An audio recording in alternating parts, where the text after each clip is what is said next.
Hello everyone, আসসালামু আলাইকুম। কেমন আছেন সবাই? আশা করি সবাই ভালো আছেন। ঈদের মধ্যে ঘোরার জন্য উল্লেখ্যভাবে কোথাও যাওয়া হয়নি, তো ছেলেও বিরক্ত করতে আসছে বাইরে ঘোরার জন্য।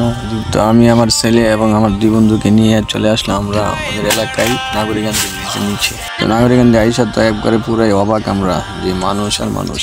আমরা চিন্তা করলাম যে মানুষ কম কোথায় আছে, এরকম একটা আমাদের জায়গা বার করতে হবে। তো যেই কথা সেই কাজ, খুঁজতে খুঁজতে আমরা পেয়ে গেলাম সুন্দর একটা পার্ক, যেটার প্রবেশ মূল্য 30 টাকা নিয়েছে, আগে 20 টাকা নিত।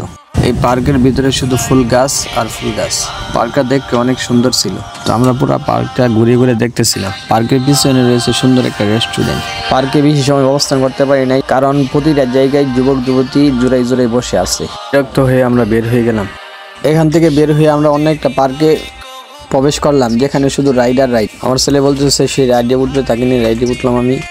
এখানকার রাইডগুলো অনেক সুন্দর, বাচ্চাদের সাথে সাথে বড়রা রাইডে উঠে থাকে। নাগরিকান্দি হলো অনেক একটা সুন্দর একটা জায়গা, কিন্তু একটা সমস্যা হলো তারা প্রতিটা স্থানেই সাউন্ড বক্সের মাধ্যমে গান বাজনা চালায়।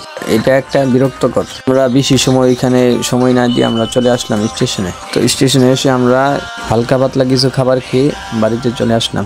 ধন্যবাদ, সবাই ভালো থাকবেন। আসসালামু আলাইকুম।